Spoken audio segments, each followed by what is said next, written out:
Hey, so this is the latest newsletters that I sent out for to my WP Elevator subscribers. So if you want to be one of them, just go to that WPElevator.com website, and down below there is a join the right box. You leave your email and name there. So what it was covered there. So let's look at the AI embeddings. So could we have WordPress store these AI embeddings? And I kind of did a deep dive on what these embeddings are and how that's relevant to WordPress, first of all, but also this kind of the AI craze that's going on right now. And turns out the AI embeddings is just a simple vectors to list really a comma separated line of floats or integers, depending on whatever system you use. But essentially, it's a vector that has many coordinates, right? And what you do is you create these vector embeddings or representations of all your content or your custom content. So you don't train your model on the content you have. You rather use an existing model, such as the ChatGPT 4.0 or any of these other ones that have an API that gives you out a vector representation of your content. So you feed that content in once, you get the vector representation back, and then what you can do is you can do a query that also has a vector representation, and then do a math lookup, the shortest distance between that query lookup vector and the vectors that you have stored in your databases. So, and WordPress obviously is your content store, so you could easily store the vector embeddings or these vector representations of that same content alongside with it. So I created a guide that is linked from that newsletter that basically gives you an overview of what these embeddings are, right, and how they're relevant. Basically just the same thing that I just explained. And also how we could actually store those vectors in a MySQL database using packed 32-bit, so 4-byte floats. And it turns out the storage works really well. What you can do with these older versions of MySQL is do the closeness math, right? So to find the closest vector between all the vectors that you have in the database. So you have to also do a full scan of all the records and then do the math in PHP.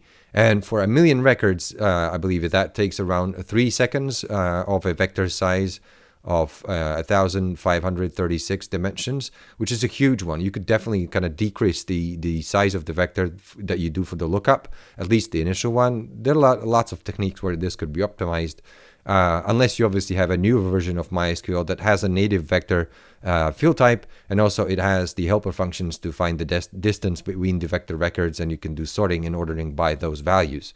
So that's obviously way more convenient, but this was just an exploration and what that would entail. You still have to do the whole kind of API dance with the AI providers to get and store the vector representations, the embeddings in the database. So that's still relevant code, backend code, PHP side of things. And that was covered. So I've created this guide. Go and check it out. It has the context for how it works specifically with WordPress. So anybody familiar with WordPress will find this useful. Another thing I mentioned there was the fix that I made for the custom menu ordering. It's a mouthful, but it's essentially this. Where was this? I can't believe I don't have the link open. Let me pull this up. Yes, let's go there. So this is a pull request that I submitted to Gutenberg repo. What it does is expands this order by selector also by the menu order feature. So pages and other custom post types that register the page attribute support also get this menu order functionality. So you could, for example, build a page that lists all the child pages using this ordering and have it display in a specific order rather than alphabetically or by the creation date for pages, which for pages often does not make sense.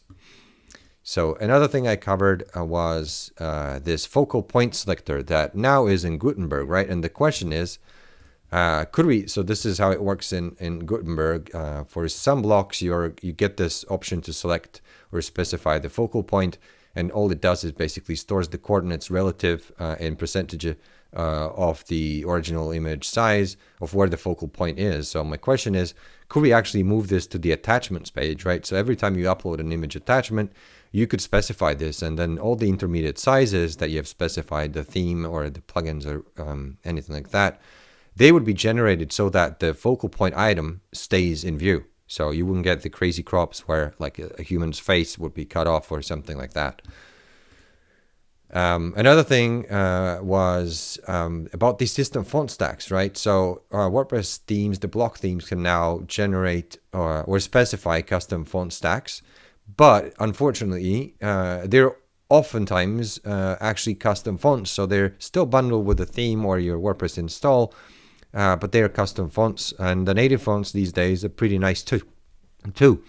So the question I have is, like, could we have Gutenberg or WordPress core and essentially always support certain sets of system fonts, so sans serif, serif, maybe a few other ones, and have them available as an option for all themes. So it does not depend on the theme provider to actually include and define them. It would rather be an always available option there.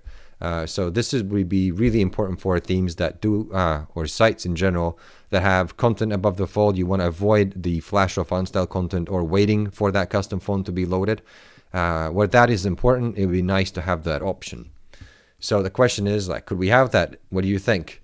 So if you want to read this newsletter, there's a link in a thread below, but you can also obviously subscribe to the newsletter and you get this latest version delivered to your inbox as well. Have a great day and take care.